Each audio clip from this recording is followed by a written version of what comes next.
This is your Week 7 Tech Writing video lesson. As always, if you see any due dates and times in this video, just ignore them and instead check the due dates and times on your course assignments. You'll notice there's a lot more in this week's module than you're used to. And the discussion form is probably going to take you a little longer than you're used to. So to make up for that, let's not worry about a weekly quiz. I think that's a good trade-off.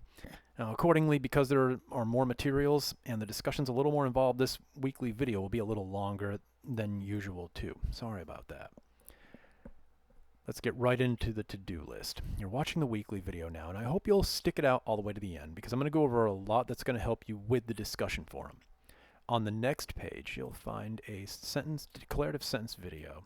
And it's not very long, and it's going to be very useful because I'm expecting you to be able to write clear, concise, declarative sentences in this week's discussion forum. Now, I'm not going to go over declaratives in the video you're watching right now because I have this other declarative sentences video on the next page, so definitely watch it. Then after that, you'll find a couple of pages that are related to the Bronco Heritage press release that we saw a few weeks ago. Now, I mentioned something called heading picture text a couple weeks ago when we first saw this document, but I'm going to really break it down for you this week. So we'll take a look at that more closely in a moment. And then I put together a page with what I think are the 5 key components of a tech document intended for mainstream consumption. So we'll break down that Bronco press release in greater detail here in a couple of slides. And then finally, we'll get down to that discussion forum, which I'll help you with. So let's click on through. Here's the declarative sentence video, so definitely watch that. You'll need it. And here's an abbreviated, sort of chopped up version of the Bronco press release. And I just wanted to touch on the heading picture text formatting. It's something you already know very well. You see it all the time. But then now let's put a name to it. And so you can see here, I've got these bright red text boxes here with things labeled. So I want to outline the heading picture text format at work. So we see at the very top of the page, centered in bold type, Ford celebrates original 1966 Bronco with new Bronco and Bronco Sport Heritage Edition. And this is our heading. So we're used to seeing headings whenever we read things on either our phones, on our computers like blogs, or even when we hold things in our hands like magazines and newspapers. Generally speaking, the things we read begin with some kind of a heading. Now, sometimes those headings are a little misleading. They're kind of clickbaity. Other times, they're specific and very pointed, meant to draw us in. But either way, the heading is meant to get your attention, so it's at the top of the page, and it's pretty bold and noticeable. Right beneath that, when you build a document for mainstream consumption, not just an instruction sheet that people are reading for a specific purpose, but that you're drawing in non-specialist generalized readers, like what we decided a couple weeks ago during our audience analysis, that this Bronco press sheet was intended for non-specialists, you need a pleasing image at the top of your document. Notice this one, the picture part of the composition, is very pleasing to look at. Somebody put some thought into this one. We've got the yellow Broncos to the left and the right, and they sort of frame the image of the bright red, and then the blue Broncos in the middle, and they're pointed away from each other, and it's all kind of centered on this nice natural landscape with the bright blue sky up above. Somebody really thought about their proportions here and the display, and it's meant to get people to go, oh, that's an attractive car. Then beneath the picture, the T, the text. I chopped off a bunch of the text here because I put the full press release on the next page, but I just wanted you to see the text immediately below the image. And that's where we get heading picture text, or HPT, when we create documents that are meant to be enjoyed by people who are casually reading things and not people who are opening up a product and getting a technical document that shows them how to operate it or how to assemble it. So let's coast on through here. And we can see we've got the full Bronco press release again. And you saw this a couple weeks ago when we did our audience analysis. And overwhelmingly, I think everybody agreed this press release was intended for non-specialists, maybe people with some technical knowledge. It wasn't crafted for experts or for executives. The demographic, I think overwhelmingly we agreed these are people who are not looking for a point A to point B car. These are people who have some disposable income, and they've got luxury time that they can take their families camping and go off-roading, and they envision themselves as living the fun lifestyle, and they're willing to pay a little extra for it. And so we'll use this Bronco press release again this week now that we understand the audience, and we're going to use this as an example of a technical document intended for mainstream consumption. That brings us to the next page. The key parts of a technical document intended for mainstream consumption, not specialized instructions that only come with a product after you buy it. So, tech writers are often employed early in the process to create clear, brief documents that generate buzz with the press. These carefully crafted tech documents help with search engine optimization, and they inform journalists who might not otherwise know anything about a product. So think about this. Somebody's got to let the journalists know that the product is coming to market. And the marketing departments do this, yes, but who informs the marketers? The tech writers. The tech writers are the first cog in the wheel. They create the technical documents that outline the vehicle specifics, and then the marketers polish things and make it a little more palatable and disseminate it, and then the press and the journalists pick it up and they fill it full of fluff and send it out to the non-specialists everywhere. The thing is, the line between journalist, press agent, marketer, tech writer, it's getting very blurry, and this is a good thing because it's allowing tech writers to pick up gigs more in the journalism field and in the marketing field. And we get to use our skills for clear, concise writing to develop product materials, much like the Bronco press release. So, on this page, I've broken down the Bronco Heritage press release, and I've highlighted 5 key components to a tech document that's intended for mainstream consumption. And these are things like press releases, product reviews, blog postings, and marketing materials. First thing, we saw it, you've probably seen it 5 times already today, an engaging headline or heading. The headline should generate interest immediately and let readers know why this document is important to them. The headline should also include the company name prominently, and this is for search engine optimization and for third-party credibility later. Let me show you what I mean. Here's the Bronco press release. Notice the headline or heading up here. Ford celebrates original 1966 Bronco with new Bronco and Bronco Sport Heritage Edition. You see all the branding here? So this does a couple of things. Number one, the search engines will pick up on that repeated Bronco keyword. Any press agent searching for Bronco will find this. Enthusiasts, fans of the brand will find this. This heading is very attractive to people who are interested in the Bronco. Now, they could have gone with new SUV coming to market with special edition, and that'd be a little clickbaity. It's kind of vague, and somebody who's interested in off-road vehicles would have to click it, and then they'd find out, oh, wait a minute, it's the Bronco. Well, unfortunately, I'm looking for something more in the Kia price point, so this was a waste of my time. So we're not going for clickbaitiness here. We're going for a bold headline or heading that draws people in because they're interested in what we have to say.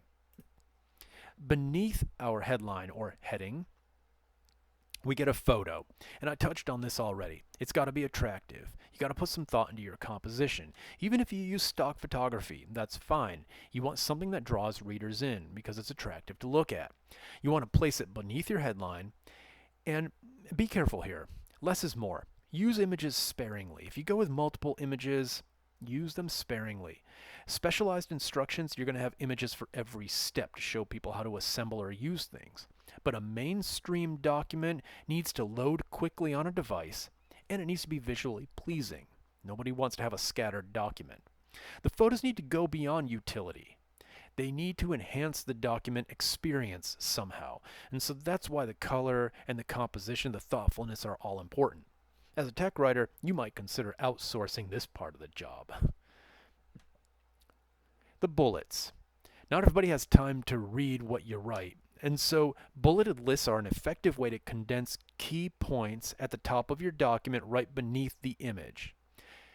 You can't count on people going through and reading everything you've written no matter how much time you've spent on it. And those bullet points are a great way for you to give somebody key information to entice them to keep reading. Think of it as a list.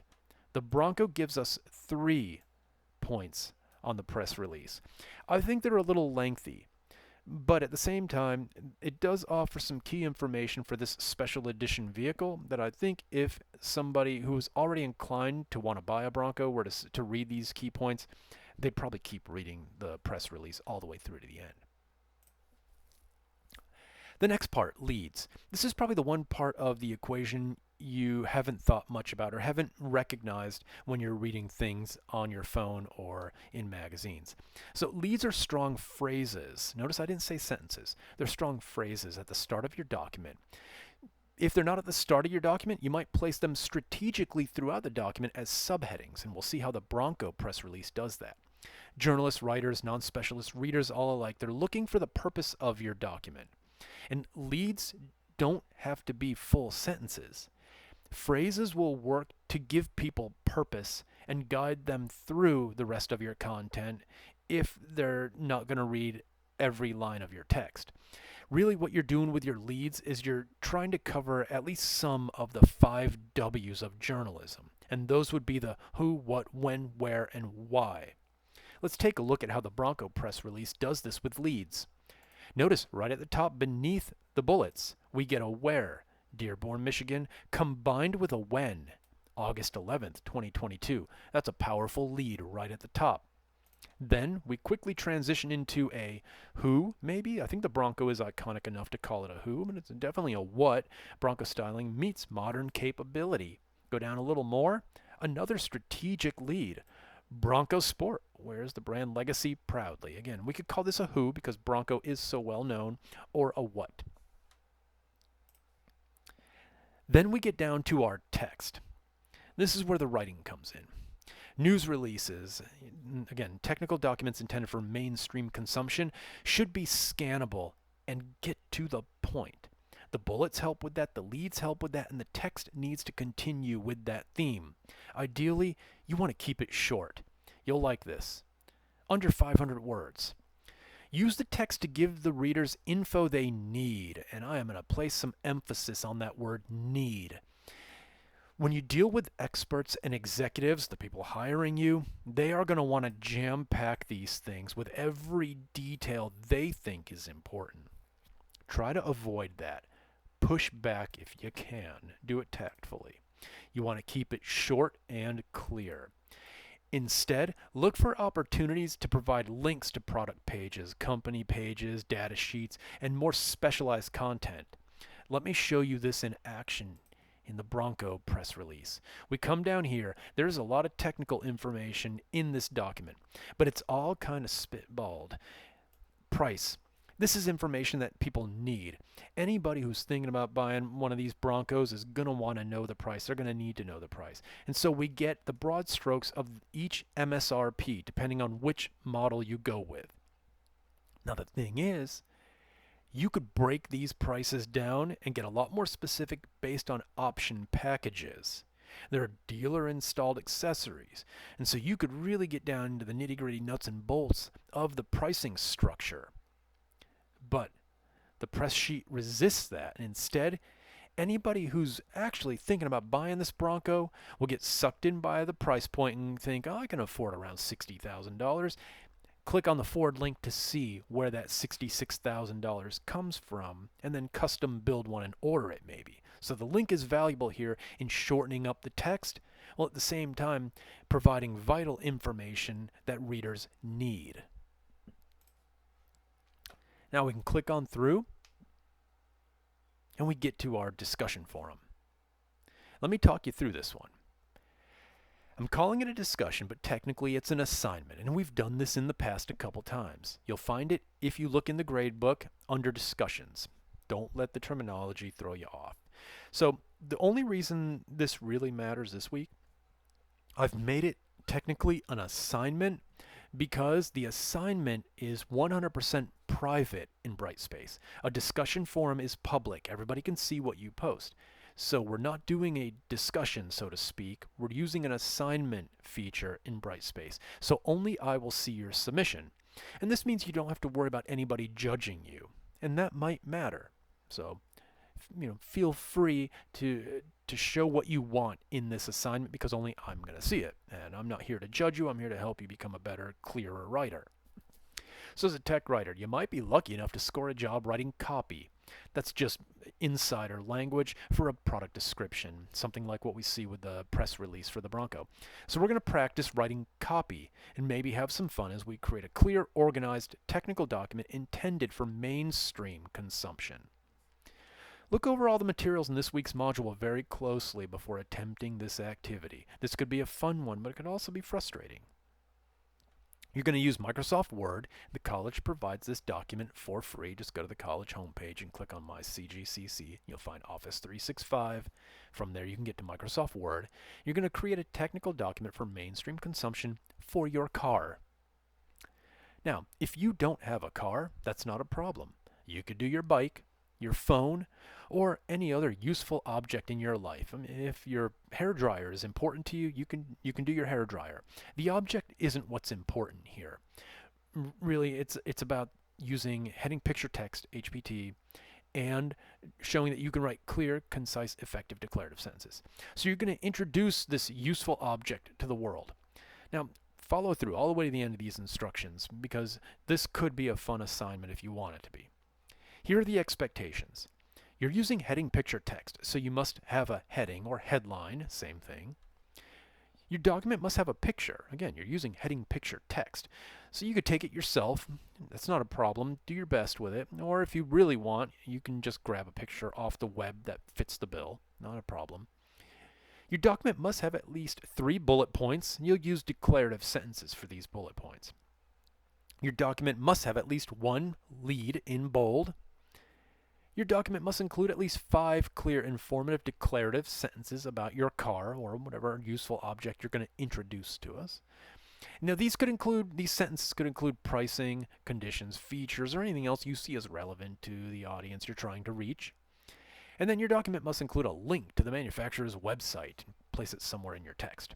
Now, with all that said, it sounds like a lot. And writing declarative sentences about an inanimate object can be hard. That's the challenge here. So with all that said, really, I'm checking to see that you can use heading picture text and that you can write clear declarative sentences, which might be a little bit of a challenge. Be careful. Don't write passive voice. Now, accordingly, you can approach this assignment in several different ways. For example, you could just write a very straightforward press release like what we see in the Bronco press release and just keep it straightforward, factual, and clear. Nothing wrong with that. Or, if you want, you could be a little funny and introduce us to your car or your useful object if it's really old in a funny way. You can be as creative as you want with that as long as you're writing clear declarative sentences for us. You could treat it like a used car listing, similar to what you might see on Facebook Marketplace. Think about it. If you've got a car that you've been wanting to sell, why not use this as a little bit of practice to write a great listing for it? Heck, you could even make it look like a lost pet poster. We see these all the time hanging on like telephones around town. You make a fictional, missing poster for your car, bike, or phone. It's up to you. Really, I just need to see you can use heading picture text and that you can write clear declarative sentences. There's a rubric for this activity. We'll pull it up in a moment. For now, I've built an example document for you to look at, and we'll go through it and we'll assess it with a rubric. So here, let's take a look. At the top of this Word document, we have a headline or a heading introducing the Global Warmer Modified 1973 Volvo 145 wagon, and this is my car. Beneath that, we've got a photo. And you can criticize my photography skills all you want, but I'm telling you, I put some thought into this composition. It may not look like it to you. You might have a better eye than I do, but I thoughtfully placed the car in the center here with the roofline kind of coming down at it, and it's got the wheel kicked to the side. It gives you a 3/4 view so you can see the body lines. I actually took the hood off for the photo. This is a very intentional photo. I'm not a good photographer. I've never taken a photography class. I'm just telling you, I actually put some thought into this composition. I didn't want any sun glaring, so I actually took it on an overcast day. So I did what I could to take what I think is a nice photo. So I'm not judging your photography skills here. It just needs to look like you tried to compose your photo. So notice it's an appropriately sized photo. It takes up a good chunk of the page. It's centered. Beneath that, I've got my 3 bullet points here. The iconic 140 series was the first model in the Volvo lineup to reach 1 million sales in the US market. Notice I integrated a link in my text effectively here. It blends seamlessly, it flows nicely into my declarative sentence. Not exactly iconic, this particular 140 wears a non-factory shade of green paint that is kind of close to the original color. Rust, chips, and dents accentuate the car's body lines. The previous owner purchased the car new in Jacksonville, Florida. The person I bought it from bought it new years ago, 1973, in Jacksonville, Florida. So we get the 3 bullet points. We then get a lead here. A complete lack of function, safety, and common sense. I think that's an interesting lead. That's not usually what leads look like. So somebody's going to perk up and catch the irony, the sarcasm in there. With a 30 overbore header, open exhaust, and dual carburetors, this Volvo could be the reason for Florida's record-high ocean temperatures. An excessively tightly geared 4-speed manual transmission adds to the inefficiency and impracticality. A literal death trap, the steering consists of a solid 3/4 double D shaft and twin universal joints. You'll feel every single bump as the 600 inch-pound springs sit directly on the stops, leaving virtually no up and down travel. Sure, you'll ruin the planet for the rest of us, but you'll look cool doing it. There you go, my 5 sentences as my text, all written in declaratives, and that wasn't easy to do. So let's go through. Let's take a look at that rubric and see if my example checks the boxes. Do I have a heading, picture, and text? So I'll be looking to see, did you format your document according to heading, picture, text, and does it look great? Now, I'm flexible here. I did what I could with mine, and I'll be able to tell if you put some thought into your heading, if you sized your photo appropriately, or did you just kind of use a tiny little photo and just not even center it. I'll be able to tell if your bullets and your sizing on your lead all kind of make sense, if everything looks like you at least put some thought into it, or did you just slap it together indifferently. So the difference between a level 3 and a level 2 is just how thoughtful does your composition look, as long as you have the heading, picture, text. Okay, bullets. Did you give me 3 clear and appropriate bullet points? And by appropriate, I mean, are you saying something relevant in declarative voice about the car to kind of draw us in and get us to keep reading? Beneath the bullets, did you give me a clear and engaging lead? I hope mine is a complete lack of function, safety, and common sense. You're never going to see a car ad trying to sell a car this way. It's meant to be funny, and hopefully you're wondering, wow, what the heck is this? So that was my intent, is to get you to go, what the heck is this? Then did you include a link? And does it flow nicely with your text? So take a look. The iconic 140 series was the first model in the Volvo lineup to reach 1 million sales. Notice it just flows into a nice natural sentence. And you can go click on the article when Volvo was celebrating selling 1 million of these things. Then you get text. So does your document text section include at least 5 clear, informative, declarative sentences about your car or your object? Or did you only get 3 clear declaratives? Maybe you had some passive voice in there or something like that. Or did you really only get like 1 functional, active voice declarative sentence that provides some kind of relevant information? And so I like to think all 5 of mine are declaratives and active voice, and they provide funny tidbits of information. So you get an idea of what your post should look like. So you would just upload that. Once you upload that, there is no quiz this week. So you're done for the week, and then next week, if I recall correctly, we're moving into midterm exams, and so that's something that you can be on the lookout for. Okay, that's it for this week. Sorry about the long video. We got a lot going on. If you have any questions about anything I covered, come up here, click the envelope, send me an email, and I will do my best to clarify.